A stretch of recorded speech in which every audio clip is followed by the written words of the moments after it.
ఈ మధ్య ఈ ఫుడ్ గురించి ఎక్కువగా డిస్కస్ చేస్తున్నారు పబ్లిక్ అందరూ. ఏది తినాలి, ఏది తినొద్దు, రొటీన్ ప్రశ్న అయిపోయింది. నిజంగా ఆలోచిస్తే ఫుడ్ అనేది ఫుడ్ ఎప్పుడు పాయిజన్ అవ్వదు.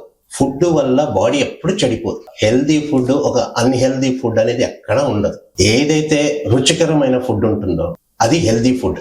టేస్టీగా ఉన్నదే బాడీకి కావాలి. అంటే ఏది రుచికరంగా ఉంటుందో అది మంచి ఫుడ్ నాకు. ఏ ఫుడ్ మీకు రుచికరంగా ఉంటుందో అది మీకు హెల్దీ.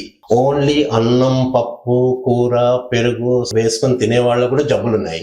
బర్గర్స్, పిజ్జాలు, అంత ఫాస్ట్ ఫుడ్ తిన్న వాళ్ళకి ప్రతి ఒక్కరు ఏం జబ్బు పడట్లా. జబ్బు పడుతున్నారు అంటే మీరు ఏ స్టేట్ ఆఫ్ మైండ్ లో ఏ ఫుడ్ తింటున్నారు అని. మీరు టెన్షన్ లో ఉన్నప్పుడు, ఎక్కువగా ఆలోచిస్తున్నప్పుడు అదొక స్ట్రెస్. ఎక్కువ ఆలోచిస్తున్నాము అని అంటే ఎక్కువగా ఎనర్జీ స్పెండ్ చేస్తున్నాం. కానీ ఆలోచన కంటిన్యూ అవుతుంది, కానీ మనకి తలనొప్పి వస్తుంది. అంటే మన బ్రెయిన్ లో ఎనర్జీ తగ్గుతుంది అన్నప్పుడు ఏం కావాలి? ఇన్స్టెంట్ ఎనర్జీ కావాలి. ఇన్స్టెంట్ ఎనర్జీ ఎక్కడి నుంచి వస్తుంది?